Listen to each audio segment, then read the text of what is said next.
Salut à toi derrière ton écran, bienvenue sur Origin Story. Alors mets-toi à l'aise mon copain, en mode Pépère le chat dans ses pantoufles à carreaux. À l'ordre du jour, je te propose un petit voyage dans les années 80, histoire de revenir sur les origines d'une saga horrifique. Fabio, j'écoute. Salut ma couille, c'est Mysterious. Pourquoi t'appelles? Parce que je suis ton fidèle bras droit. Et que mon rôle c'est quoi? Me faire chier, non? Aussi. Mais en premier lieu, mon rôle c'est de te poser des questions à la con, histoire que toi, tu aies l'air moins con. Ça te va? Bon allez, pose-la ta question à la con. Cool. Alors mon pote, dis-moi tout. De quelle saga d'horreur tu vas nous parler aujourd'hui? Parce que dans les années 80, on en a eu des caisses. De Halloween à Vendredi 13, en passant par Freddy. J'allais y venir, avant qu'un emmerdeur vienne m'emmerder. Donc je vais parler de la seule saga dont tu n'as pas parlé. La saga Chucky. Ouais, bof. Ça a l'air de t'emballer grave.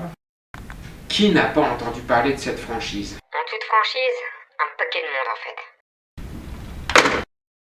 Bon, pour ceux qui ne connaissent pas la saga Chucky, il s'agit d'une série de 7 films réalisés entre 1988 et 2017. Cette saga raconte les méfaits d'une poupée possédée par l'esprit du psychopathe Charlie Ray, plus connu sous le blaze de Chucky. Son but est de retrouver une enveloppe humaine en distillant quelques cadavres ici et là. Juste histoire de rigoler un petit peu. Et presto, t'as la boule à zéro. À la sortie du premier opus, personne n'aurait imaginé que Chucky se hisserait, quelques décennies plus tard, au rang de légende du film d'horreur. C'est avec le film Jeu d'enfant que le public fera connaissance avec la poupée tueuse. Fabio, j'écoute. Bon, j'ai une petite faveur à te demander. Je t'écoute. Tu peux me laisser présenter le film? Vas-y. Cool mon pote, tu vas pas être déçu. Il me tarde de t'entendre. En 2003 sort en France le merveilleux Jeu d'enfant, réalisé par Yann Samuel. Le film marque la rencontre à l'écran du couple Marion Cotillard-Guillaume Canet. Il s'agit d'une petite comédie, que dis-je, une fable qui raconte les déboires d'une jeune femme et d'un jeune homme dont les vies sont liées à jamais par le jeu Cap ou pas cap? ce qui donne lieu à des situations assez cocasses. J'avoue que t'as un talent certain pour raconter les histoires. C'est vrai? Non mais sérieux, tu le penses vraiment? Si, je te promets. D'ailleurs, j'ai hâte de savoir à quel moment de l'histoire Chucky va arriver.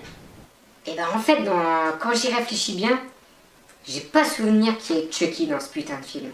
Alors je sais pas pourquoi tu dis que Jeu d'enfant c'est le premier film où on voit Chucky. Tu te plantes 2 films, gros neuneu. C'est bien dans le film Jeu d'enfant que Chucky apparaît pour la première fois. Mais il y a une petite nuance. On parle aujourd'hui du film réalisé en 1988 par Tom Holland, sorti sur le sol américain sous le titre de Child's Play. Ça n'a donc rien à voir avec le film français sorti en 2003. Tom Holland, Spider-Man, l'araignée. Tu dis n'importe quoi mec, il était même pas né en 1988. Bon, c'est pas ce Tom Holland qui a réalisé ce film en 1988, car effectivement, il était encore dans les couilles à papa. Je parle de ce Tom Holland.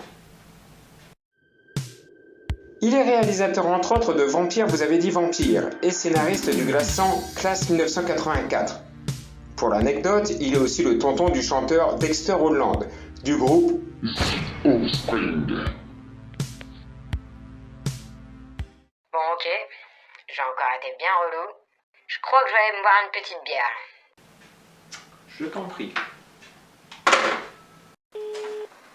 Ok. Bon, bah je crois qu'on va faire un petit tour du côté de l'histoire. Chicago, la nuit. Un mec à cheveux longs se fait courser par un mec à cheveux courts. Mon premier, c'est Charlie Ray, l'étrangleur de meufs. L'autre, c'est Mike Morris, le gentil keuf. Après quelques échanges de tirs, va comprendre pourquoi Charles, blessé, s'enfonce dans un magasin de jouets. Re-échange de tirs, Charles est à nouveau touché, mais cette fois-ci, plus gravement. Oh merde, je crève. Tu entends ça, fils de pute? Mais tu me feras ça, je t'aurai. Ouais, je t'aurai.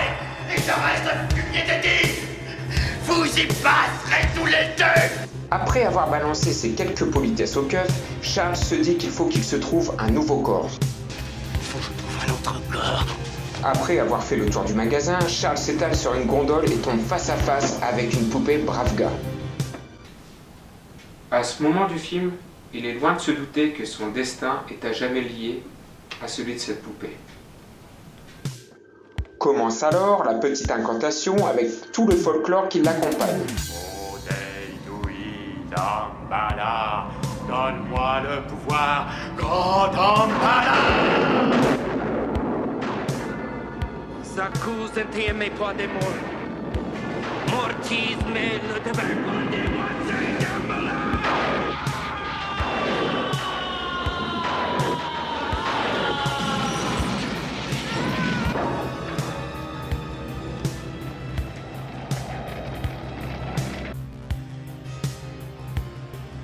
Ce qui lui permet à la fois de se faire passer pour mort et d'échapper au keuf. Il fait une pierre deux coups, ce petit bâtard. Fabio, j'écoute. De nos jours, tu vois, on aurait dit qu'il est mort de la Covid-19. Ok. Changement de décor. On se retrouve cette fois avec un gamin, Andy, qui prépare un petit déjeuner déséquilibré pour sa maman devant une émission pour enfants mettant en scène un brave gars. Les braves gars savent dire 3 phrases différentes. Et nous tournons la tête et nous clignons des yeux quand vous vous adressez à nous. Pas vrai, Oscar? Wesh, t'as pas l'impression de m'emmerder, toi, ta grosse tête de gogol?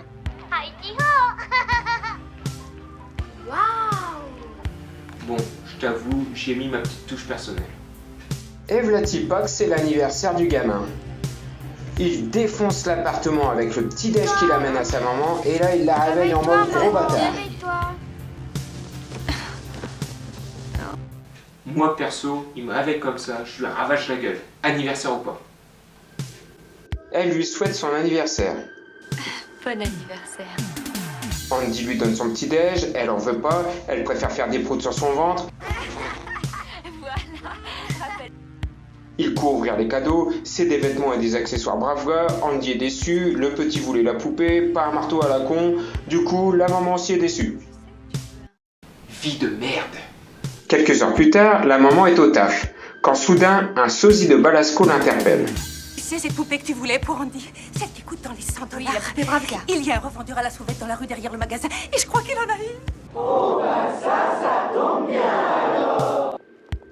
Les deux copines quittent leur poste et interpellent le revendeur à la sauvette, qui n'inspire pas du tout confiance. Mais quand un jouet qui coûte 100 $, passe à 50 $. puis à... 10, c'est mon dernier prix. 30. Non mais vous m'avez... Bon, clairement ça pue du cul. Mais 30 $ au lieu de 100, ça te fait presque oublier la gueule dégueulasse du clodo. La transaction effectuée, Monsieur Chico salue chaleureusement les deux copines avant de partir. Les deux copines retournent à leur poste où leur chef les attend de pied ferme. Monsieur n'est pas là pour faire la causette. Il vient donner des ordres. Il dit à Karen qu'elle doit remplacer une collègue malade. Karen dit qu'elle ne peut pas. J'ai mon fils à aller chercher à la garderie dans 1 heure. Il dit qu'elle n'a pas le choix. Balasco propose alors de la remplacer. Il dit que c'est pas son rayon. Balasco lui propose alors de garder Andy pour la soirée.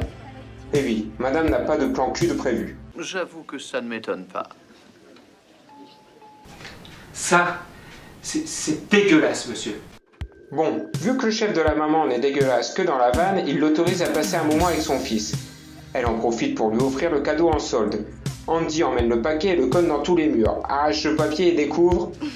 Un brave gars. Ils font connaissance. Salut, je m'appelle Andy. Et toi, comment tu t'appelles? Salut, je m'appelle Chucky et je suis ton ami pour la vie. Heidi ho. On assiste alors à un roman d'amitié qui s'élance comme un oiseau. Pas une histoire d'amour-vacances qui finit dans l'eau. C'est un roman d'amitié qui commence entre nous deux. Oh maman, je t'aime très fort. Andy fait un gros câlin à sa maman parce qu'il l'aime très fort. Quelques heures plus tard, Balasco mange pour passer le temps. Andy tape du marteau pendant que Chucky regarde les infos qui parlent de lui. Du coup, Andy est un peu jaloux. Chucky, pourquoi tu me regardes pas? Hé, tu veux jouer? Et crois-moi, quand Chucky balance cette phrase, c'est signe que tu le fais chier. Balasco dit que c'est l'heure du dodo. Andy, lui, essaie de gratter un peu de temps. Maggie, Chucky veut regarder le bulletin d'information de 9h à la télé. Tu m'en diras tant. Elle s'en bat carrément les steaks et elle éteint la télé. Elle prend Andy dans ses bras mais oublie Chucky. Du coup, elle revient sur ses pas, prend Chucky, lui colle la tronche un peu partout. Ça, grosse, crois-moi, ça va se payer. À peine le dos tourné, la télé se rallume sur BFM. Et voici notre grand bulletin d'information de 21h. Balasco s'interroge en voyant la poupée devant les infos. Et puis rien à foutre. Elle attrape Chucky par le bras, s'énerve après Andy, le claque au lit, lui fait quand même un bisou et se barre de la chambre. Elle ne le sait pas encore, mais elle vient de se faire un ennemi mortel. Quelque temps plus tard, Balasco bouquine en attendant le retour de sa copine. Elle se lève pour fermer la fenêtre, parce que madame a froid à son cul, une porte s'ouvre. Suspense. Un homme muni d'une GoPro court dans l'appart et observe Josiane. Elle entend du bruit et se sent observée. Le stress commence à monter.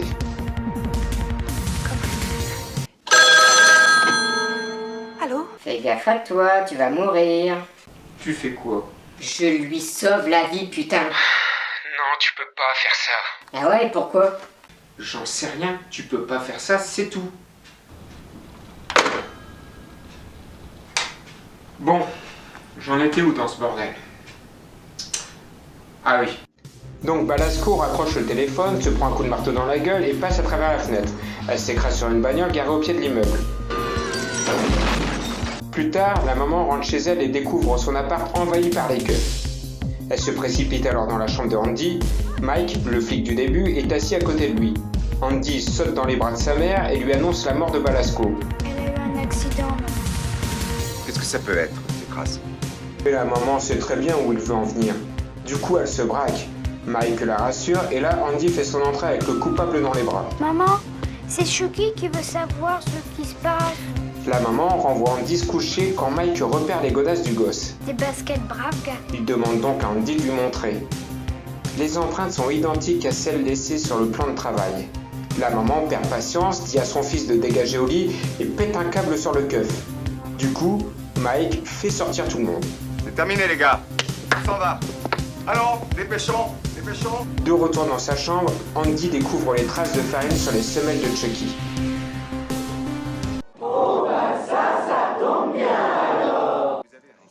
Du coup, il court voir sa mère qui est en train de foutre les flics dehors pour poucave son ami pour la vie. Tu parles d'un pote. Oui, je croyais t'avoir demandé. Qui est-ce? Chucky. La maman, furax, renvoie le mioche au lit, puis vire un Mike perplexe de chez elle. Dans le couloir, il confie le marteau à son collègue Moustache. Je sais pas trop si c'est discriminatoire de l'appeler Moustache. La maman rejoint Andy dans la chambre et l'interroge un peu sur la poupée. Et il a dit que son vrai nom, c'est Charlie Ray. Et c'est papa qui l'a envoyé. Il est venu du haut du ciel pour jouer avec moi. La maman veut en savoir plus. Il a dit que Maggie était une vraie garce et qu'elle avait eu ce qu'elle méritait.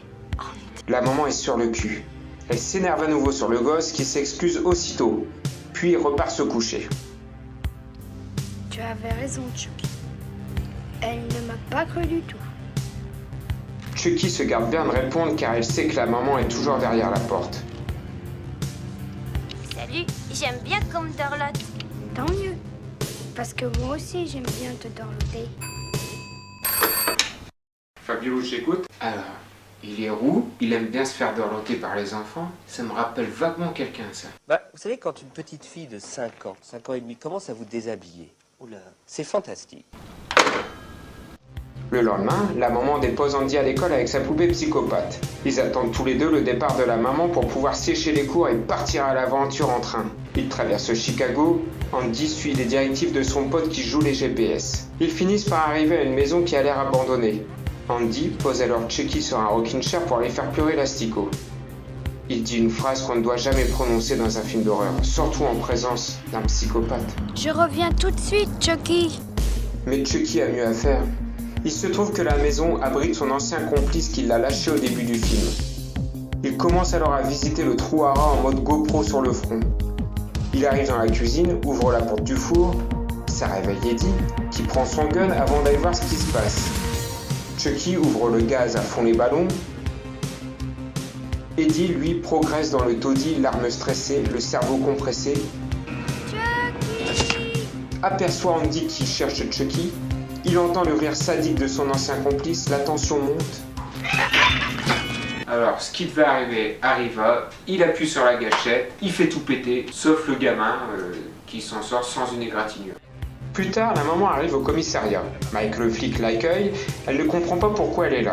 Le flic l'emmène donc dans son bureau pour lui expliquer. Pendant ce temps, Moustache interroge Andy, toujours accompagné de Chucky. Andy poucave encore son poteau. C'est parce qu'elle a vu Chucky, et alors ça lui a fait peur, et elle est tombée par la fenêtre. C'est à ce moment que Mike le flic et la maman entrent dans la pièce. Andy saute dans les bras de sa mère et continue à délirer sur la poupée, ce qui saoule grave la daronne. Alors, Andy pète un câble sur Chucky, qui malgré tous les coups qu'il se prend dans la gueule, ne lâche que sa phrase fétiche. Salut, je suis Chucky et je suis ton ami pour la vie. Hi-di-oh. Un vrai petit bâtard ce Chucky. C'est à ce moment précis que Andy coupe les ponts avec la poupée. Il a enfin compris que Chucky est un gros connard. C'est à ce moment que le psy entre dans le game. J'en ai vu assez pour me faire une opinion. J'estime qu'Andy devrait passer 3 ou 4 jours avec vous. Et quand un psy entre dans un film, ça pue la camisole de force et la cellule capitonnée. Du coup, la maman rentre chez elle, seule avec le rouquin. Elle s'assoit, face à la poupée. Dis quelque chose, parle, nom de Dieu. Salut, j'aime bien qu'on me dort là. Bon, là c'est clair, il se fout de sa gueule. Elle se lève et va vérifier le carton de la poupée quand un jeu de piles tombe à ses pieds. Tout se bouscule alors dans sa tête. Comment cette poupée de merde pourrait fonctionner sans pile? C'est pas possible. Sauf dans les films. Elle décide donc de vérifier. Elle retourne Chucky, ouvre son dos. Et là, devine quoi? Putain, tu m'as fait peur. Qu'est-ce que tu me veux? Tu vas mourir, ma couille. Non, je déconne. Bon, il a rapproché. Et là, devine quoi?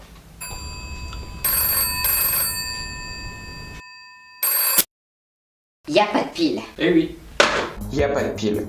La tête de Chucky fait un tour sur elle et dit: Salut, je m'appelle Chucky, tu veux jouer? Et souviens-toi, quand Chucky balance cette phrase, ça sonne comme une menace. Jouer? La maman fait tomber la poupée qui roule sous le canapé. Elle la ramasse, allume la cheminée et menace de la balancer au feu. Et là, pas les masques. Je t'ai dit de me parler, alors parle ou je te balance dans le feu. Pauvre connasse, sale pute, roulure, je vais t'apprendre à me faire chier. Chucky lui mord le bras, lui tire les cheveux. On s'aperçoit à ce moment que Charlie Ray se bat comme une écolière. Et oui, Chucky bat des pieds. La maman finit par projeter la poupée qui décide de se barrer de l'appart. Ni une ni deux, la maman décide de retourner au commissariat pour tout raconter à Mike le flic. Ce dernier ne la croit pas et l'envoie balader. Du coup, la maman décide de retrouver le vendeur au chicot. Mike le flic veut Madame Barquet, vous m'entendez? À cette heure-ci, toutes ces ruelles sont dangereuses pour une femme seule. Mais la maman s'en bat les steaks. Elle se retrouve à traîner dans les rues sordides à interroger tous les clodos. Elle mime les chicots du vendeur, elle croise un fauteuil roulant, un black. Je sais pas trop si c'est discriminatoire de dire black quand je parle d'un noir. Elle croise des ivrognes. Je sais pas trop si c'est discriminatoire de dire ivrogne quand je parle d'un mec d'un peu trop mondain. Un mec pisse au coin du feu. Et là, Bongo. Elle croise le vendeur au chicot en charmante compagnie. Elle l'interroge, mais lui, il a besoin de tendresse. Il veut des câlins. Mais Mike le flic n'aime pas les romantiques et le menace de son arme. Le vendeur finit par cracher le morceau. Mike le flic relâche son étreinte et dégage le clodo.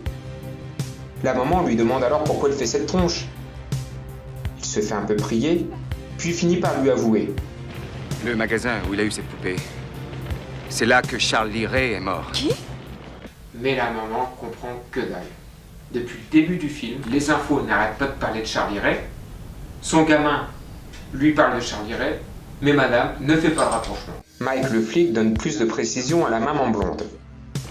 Charlie Ray, l'étrangleur. Il faisait équipe avec Eddie Caputo. Là-dessus, la maman laisse Mike le flic en plan. Il lui demande où elle va, elle lui répond au magasin de jouets. Il lui dit alors qu'il a explosé après un orage. Et il lui avoue que c'est lui qui a tué le tueur, mais que celui-ci l'a menacé de se venger de son complice et de lui-même avant de mourir. Après ces révélations, il ramène la maman chez elle. Et sur sa demande, il lui donne l'adresse de Chucky. Alors là, franchement, je pense pas que ce soit une bonne idée. Mike le flic retourne au commissariat pour récupérer son dossier sur le tueur. Sur la route, alors qu'il est sur le point de s'allumer une clope, Chucky apparaît derrière lui, l'étrangle et en bon gentleman le salue. Bonsoir, sale con! Mourir sur du Joule, même pas en rêve. Alors Mike le flic essaie de changer de station de radio et s'empare de l'allume-cigare qu'il écrase aussitôt sur la tronche de la poupée. Chucky hurle, ça lui fait mal, il lâche prise. Le flic essaie de faire diversion en renversant des poubelles. Chucky s'en bat les couilles, il donne des coups de couteau dans le siège. Il manque de peu de percer la nouille de Mike le flic. Chucky appuie sur le champignon avec sa main. La voiture fait des étincelles sur les murs avant de se retourner. Chucky fait le malin. Salut mon chéri! Du coup, le flic lui tire dessus. Ça ne servira à rien! On ne peut pas me descendre! Chucky s'empare de son couteau et fonce sur Mike le flic. Ce dernier tire et bim, dans le mille. Chucky est propulsé en arrière. C'est à ce moment que Chucky comprend qu'il n'est pas si invincible que ça. Le lendemain, la maman visite l'appart de Chucky. Elle constate les fautes de goût du tueur. Les peintures murales en témoignent. Mais un graffiti attire particulièrement l'attention de la maman. Merci, puissant Damballa, pour la vie après la mort. Une ombre apparaît derrière la maman. C'est Mike le flic. Karen? Il lui explique alors que l'autre nom de Charlie Ray, c'est Chucky. Il lui montre que son pote sur la photo est le même mec qui est peint sur le mur. Au même moment, on se retrouve chez le mec peint sur le mur, qui se prépare un petit thé, tranquille et mille, quand Chucky fait son entrée à la fenêtre. Il porte de magnifiques sourcils Emmanuel Chin et une grosse verrue, le résultat de l'allume-cigare. Il demande des explications au marabout. Tu es en train de devenir humain. Quoi? Il faut te résigner, plus tu passeras de temps dans ce corps, plus tu deviendras humain, Chucky. Autant te dire que du coup, ça n'amuse plus du tout Chucky d'être bloqué dans le corps d'une poupée rousse. Il veut des réponses, il veut une solution, mais le marabout s'entête et refuse de l'aider. Chucky se saisit du mojo de ce dernier et lui pète une jambe, puis un bras. Du coup, le marabout se résigne. Il faut que tu transfères ton âme du corps de cette poupée dans celui du premier être humain à qui tu as révélé ta vraie personnalité. Non, sans blague, à la première personne à qui j'ai dit que j'étais réellement vivant. Le gosse. Chucky est ravi et poignarde le mojo dans le cœur, avant de repartir rejoindre Andy. Adieu, John. Bon, le coup de la poupée vaudou pour faire parler le marabout, c'est pas la façon la plus simple de faire parler quelqu'un. Je trouve que c'est un peu foireux. Oui. Bah, moi je trouve l'idée plutôt bonne. Ça montre le côté ironique de Chucky. Il tue le marabout en utilisant sa magie, je trouve ça génial, moi. J'adore. Bon. Il est encore accroché.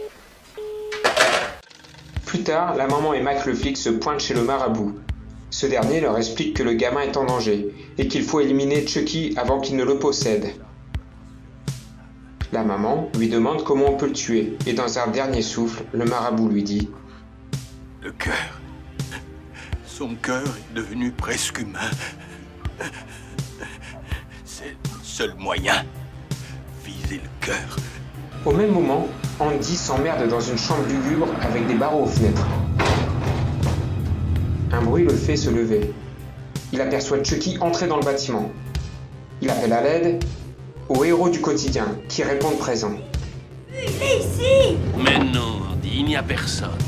Devant l'insistance de Andy, le docteur se tire. Pendant ce temps, Chucky s'empare des clés de la chambre du gamin. Il entre, mais découvre une chambre vide. Chucky s'approche du lit sur laquelle une forme est dissimulée sous une couverture. Chucky la soulève et là, surprise. Le gamin s'est changé en oreiller. Mais non, il était caché. Il attrape les clés mais s'enfuit en laissant la porte ouverte. Il avait le temps pourtant. Dommage. Il a paniqué. Ou il est con. Le psy surprend l'évasion de Andy. Il le poursuit avec ce que je pensais être le vaccin contre la Covid. Le gosse se réfugie dans une salle d'examen. Mais Chucky est déjà là. Il s'amuse un peu. Le toubib intervient et s'empare du gamin pour lui injecter le vaccin. Mais le gamin se débat. Il sait qu'il n'est pas un sujet à risque. Je vais te faire une petite piqûre, Andy, tu ne sentiras rien. Chucky neutralise le toubib et lui fait subir quelques électrochocs. Toujours ironique, notre poupée rousse. Andy en profite pour se faire la belle. Chucky se lance à ses trousses. La maman et Mike le flic arrivent à l'hôpital, mais c'est déjà trop tard. Andy, lui, arrive chez lui et barricade la porte, puis court s'enfermer dans un placard. Chucky le suit de près. Dans l'ascenseur, il se fait clasher par une mamie. Elle est d'une laideur. Je t'emmerde, et je t'emmerde. Chucky pénètre dans l'appartement tel un Père Noël rouquin. Andy l'attend avec une batte de baseball. Ah, coucou, c'est moi.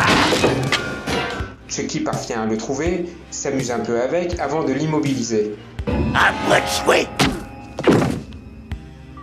La maman et Mike le flic arrivent enfin sur les lieux. Chucky de son côté commence l'incantation, qu'il appellera plus tard le cache-cache de l'âme.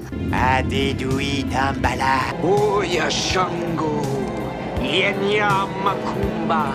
Elle danse tous les soirs. L'incantation, comme la Covid-19, connaît quelques variants.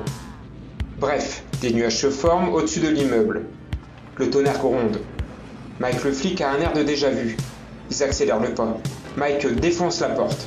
La maman court au secours de son fils. Elle s'empare de la poupée qui la mord. Mike le flic lui vient en aide et balance Chucky à travers la pièce. Chucky met un coup de couteau dans le tendon du flic. Commence alors une nouvelle partie de cache-cache.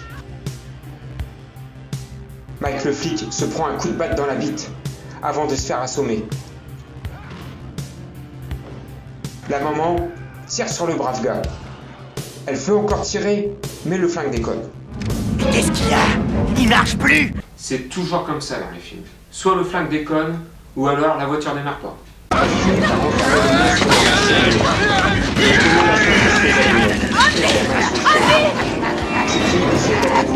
Andy, non, fais pas ça. On est des amis pour la vie. Mais le gamin lui balance une punchline. Abby, elle est finie, t'es plus mon ami. Il balance l'allumette et fait flamber la poupée qui hurle. Chucky défonce la grille. Il gesticule dans la pièce jusqu'à s'écrouler au sol, sans vie.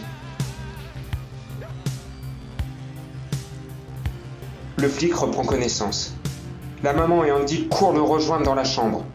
Andy, va vite me chercher la boîte à pharmacie sous l'évier de la cuisine, d'accord? Et là, Chucky a disparu.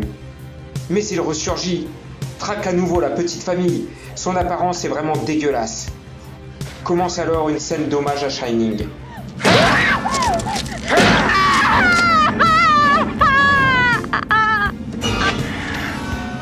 La maman vide son chargeur sur ce qui reste de la poupée.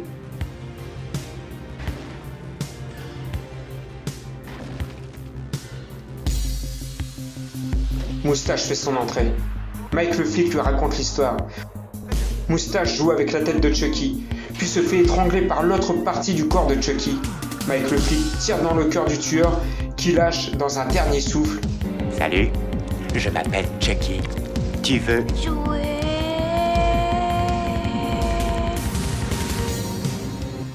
Sur ce, Mike le flic demande à Moustache.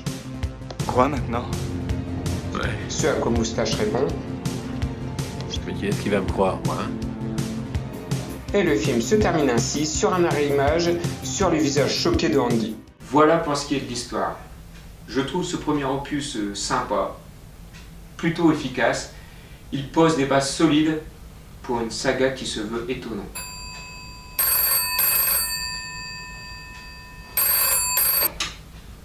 Je t'écoute, mon copain. Et dire que tout ça, ça part d'une légende urbaine. Le scénariste Don Mancini se serait inspiré de Robert la Poupée, dont le propriétaire est un enfant de 10 ans, Robert Eugène Otto. En 1906, c'est une des servantes d'origine haïtienne qui lui en a fait cadeau après s'être fait lourder par la maman de Eugène. Et pour quelle raison? La jeune servante s'est fait surprendre en pleine pratique de magie noire. Et ouais. Malgré cela, les parents du petit Eugène ne s'opposent pas au cadeau. C'est un peu con de leur part, non? Ouais, surtout quand tu vois la gueule de la poupée. La poupée est carrément moche. Le comportement du petit Robert change petit à petit et il devient fusionnel avec la poupée. Les terreurs nocturnes deviennent de plus en plus fréquentes. Ses parents le retrouvent même blotti dans un coin de la chambre en train de fixer son nouvel ami d'un air horrifié. Des tas de choses étranges se multiplient dans la maison et l'enfant à chaque fois accuse la poupée. Les voisins aperçoivent la silhouette de la poupée se promener dans la chambre du petit. Après une multitude d'événements étranges, les parents se décident à confisquer la poupée. Et l'enferment dans une boîte au grenier. Moi perso, j'aurais brûlé cette saloperie. Eh ben, figure-toi que c'est ce qu'ils ont pas fait. Quelques années plus tard, après le décès de ses parents, Eugène, devenu artiste peintre, décide de s'installer avec sa femme Anne dans le manoir familial. Il installe son atelier dans le grenier où l'attend encore la poupée. Sa femme la déteste au premier regard. L'attitude de Eugène envers la poupée commence à fragiliser ses rapports avec Anne. La poupée reprend de plus en plus de place. À chaque événement étrange, Eugène dit à sa femme « C'est Robert, Anne, c'est Robert ». À nouveau, les rumeurs reprennent. Les années passent. Eugène tombe gravement malade et va s'installer dans une chambre avec la poupée où il s'éteindra quelques temps plus tard. Anne en sera rongée par le chagrin. C'est triste. Ah, enfin, surtout pour la poupée qui du coup a retrouvé sa place au grenier. Je sais pas pourquoi personne ne se décide à se débarrasser de cette grosse merde. J'en sais foutre rien. En tout cas, Anne est partie vivre à Boston après avoir vendu le manoir en 1974 à la famille Rotter, et le cirque recommença avec la petite Myrtle, la fille de la famille. Laisse-moi deviner, ils ont brûlé cette saloperie. Eh bien, même pas. La famille décide de déménager et ces cons-là emmènent la poupée dans leur bagage. La petite prend la décision de s'en séparer quelques années plus tard. Elle en fait don au musée Forest Martello, puis succombera quelques temps plus tard. La poupée est encore exposée dans le musée dans une vitrine. Elle continue même à faire chier le monde. Le manoir Otto est devenu une maison d'hôtes qui serait hantée par l'esprit de Anne, qui protégerait les lieux de celui plus malveillant de Robert la poupée. Bon, voilà pour ce qui est de la légende urbaine. J'ai pas fini. Ouais, bon, apparemment si. Même si Don Mancini s'est largement inspiré de cette légende urbaine, il reconnaît avoir eu plusieurs autres sources d'inspiration.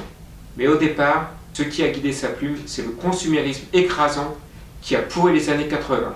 Et d'autres œuvres lui ont permis la conception de son histoire. Don Mancini trouve l'inspiration plus concrètement dans le film La Trilogie de la Terreur de Dan Curtis, sorti en salle en 1975. Un film comportant 3 segments. Un crève-show avant l'heure. C'est pour le dernier acte que M. Mancini se passionne. L'histoire se concentre sur une femme terrorisée par une poupée possédée. Autre source d'inspiration, l'épisode 126 de la série The Twilight Zone.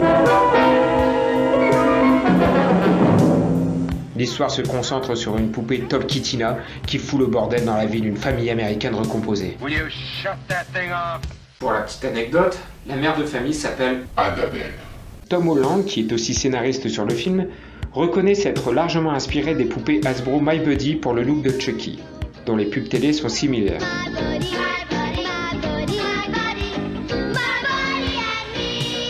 Le script connaîtra d'ailleurs plusieurs révisions. Dans le premier jet, Blood Buddy, la poupée était dotée de la capacité de saigner. Andy aurait donc décidé de faire frère de sang avec son jouet, le jouet devenant ainsi l'incarnation de la rage réprimée de l'enfant. C'est John LaFia qui décida de rendre le personnage de Andy plus sympathique. Et c'est aussi lui qui a eu l'idée que la poupée soit possédée par l'esprit d'un tueur en série. John LaFia se retrouvera aux commandes du second opus 2 ans plus tard. Comme beaucoup d'autres films, plusieurs réalisateurs sont pressentis. William Friedkin, connu pour L'Exorciste et La Chasse avec Al Pacino, Irving Kirchner, connu pour L'Empire contre-attaque et Robocop 2, Joseph Ruben, connu pour Le Beau-Père et plus tard Les Nuits avec mon ennemi avec Julia Roberts, ou encore Robert Wise, réalisateur de West Side Story et monteur de Citizen Kane. Mais c'est grâce à un petit coup de piston que Tom Holland se retrouve propulsé à la réalisation. D'ailleurs, Brad Dourif n'est pas le premier à avoir été approché pour incarner l'étrangleur. C'est John Lithgow qui devait endosser le rôle de Chucky dans un premier temps. Brad Dourif est un excellent choix. Une gueule, une voix et surtout un rire.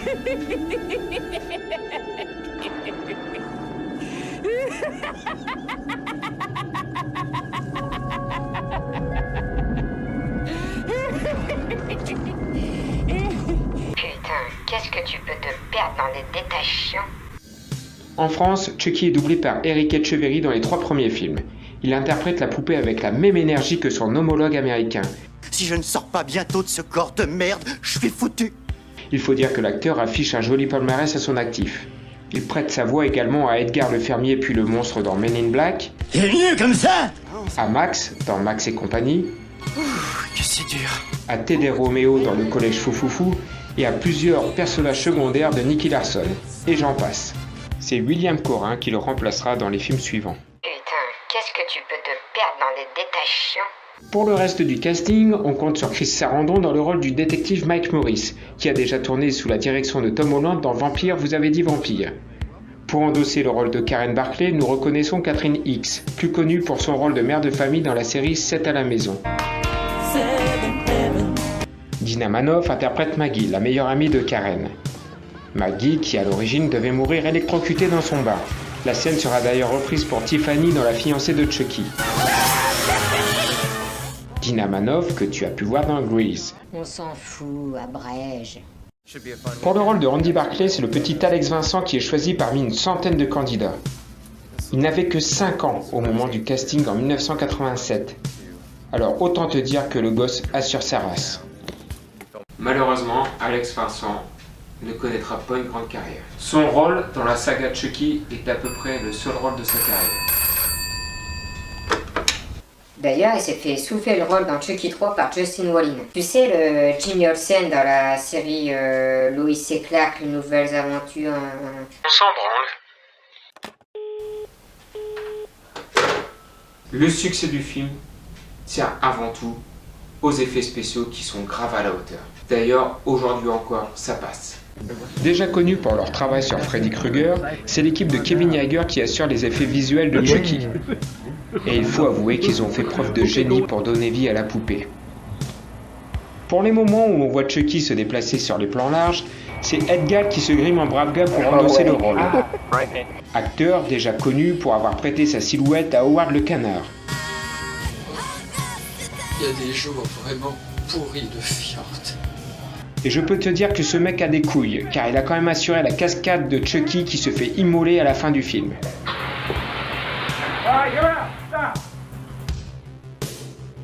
Le visage de la poupée animatronique a été contrôlé par télécommande grâce à une plateforme capturant les expressions faciales du marionnettiste Brock Winkless. Kevin Yagher fera d'ailleurs appel à lui pour les suites, mais aussi pour donner vie à Crypt Keeper quelques années plus tard. Tout au long du film, le visage de Chucky évolue au fur et à mesure qu'il devient humain. Tu remarqueras que la poupée, de par l'apparition des sourcils et l'implantation des cheveux, ressemble de plus en plus à Brad Dourif. Idée qui sera abandonnée dans les suites. Et pour masquer les failles des effets spéciaux de l'époque, on peut compter sur le talent de Tom Holland, qui grâce à l'utilisation de la Steadicam, fait évoluer Chucky en vue subjective. D'ailleurs, il a dû amputer son film de plusieurs scènes où l'on voyait Chucky. Le producteur, David Kirshner, voulait une approche de la poupée proche du requin des dents de la mer. On le voit peu, pourtant on sait que la menace est bien présente.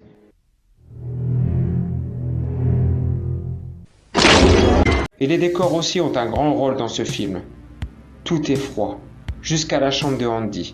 C'est glauque, angoissant. On peut dire que les décors forment un personnage à part entière. Vas-y, je te prête l'oreille. Et la musique dans tout ça? La musique est signée Joe Renzetti. C'est qui? Il est connu? Joe Renzetti est un compositeur oscarisé pour son travail sur le film The Buddy Holly Story, sorti en 1978. Sur Jeux d'enfants, il signe une bande originale remarquable et percutante. Monsieur Renzetti renforce par sa composition l'ambiance très froide du film. Il ne sera cependant pas recontacté pour les suites. Chucky n'aura jamais son thème comme Jason, Freddy ou encore Michael Myers. Et c'est fort dommage. Ça t'a plu? Ouais, bon c'est un peu expédié tout ça, mais...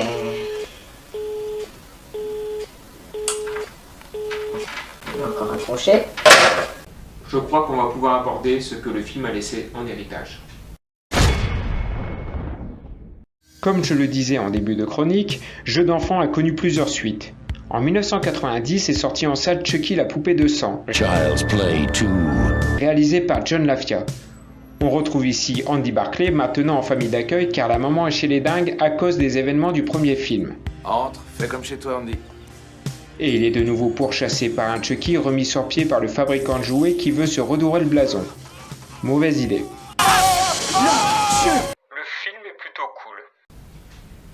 Ouais, je confirme, le film est plutôt cool à regarder. Mais les scènes de meurtre sont clairement...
En 1991, soit un an plus tard, sort Chucky 3. Child's Play 3.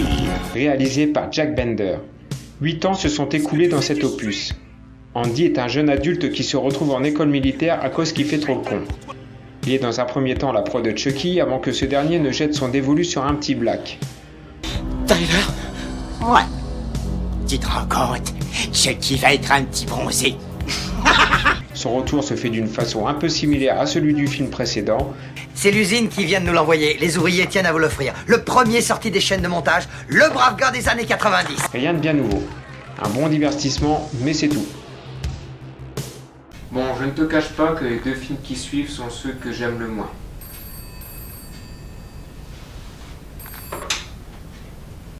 Bah moi j'aime bien.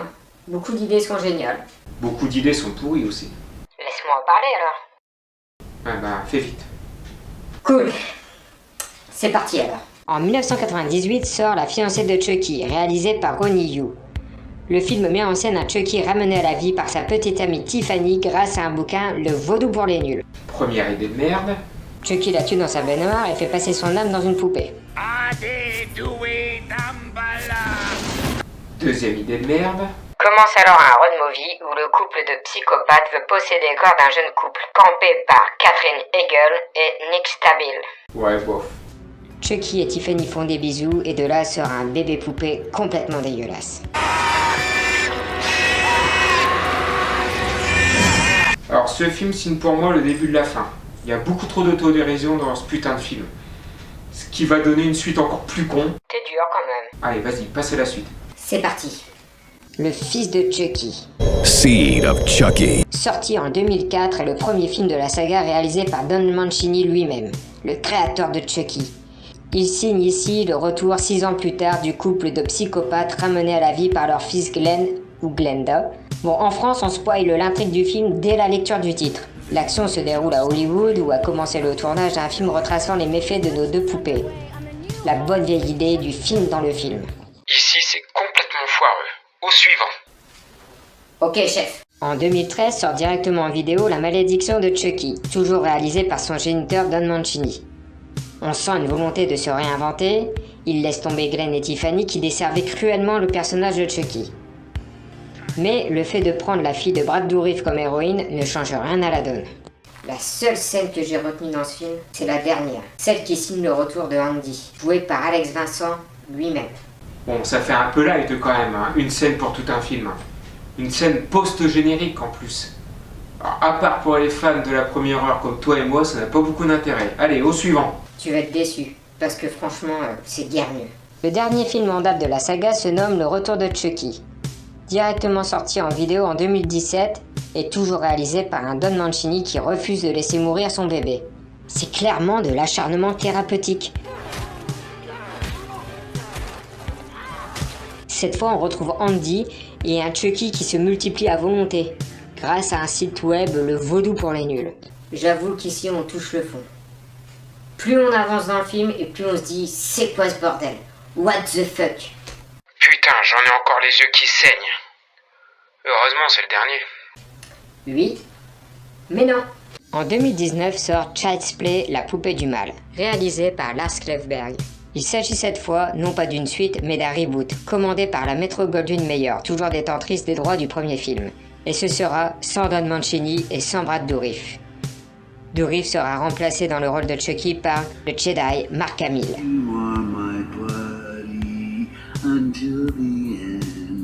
Quelle charmante, charmante voix! On laisse tomber les incantations vaudou, la réincarnation d'un tueur en série. Ici, c'est simplement la reprogrammation d'une poupée connectée par un employé trop souvent humilié par son chef. C'est plutôt malin et dans l'air du temps. L'idée est intéressante, seulement il y a un gros point noir qui m'empêche d'aimer le film pleinement. Je te vois venir, mon pote. Le design de Chucky, c'est carrément sorti du cul. Quand t'achètes une merde comme ça à ton gosse, c'est que tu l'aimes pas. C'est ça, génial. Tu sais que t'es vraiment épeurant. On est d'accord. On a fait le tour du sujet, je te propose donc de passer à la conclusion.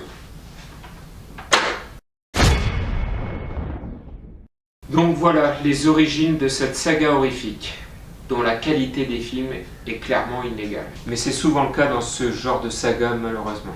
Cependant, Don Mancini, avec l'aide de Tom Holland et John LaFia, a quand même donné naissance à un des croque-mitaines les plus populaires du cinéma.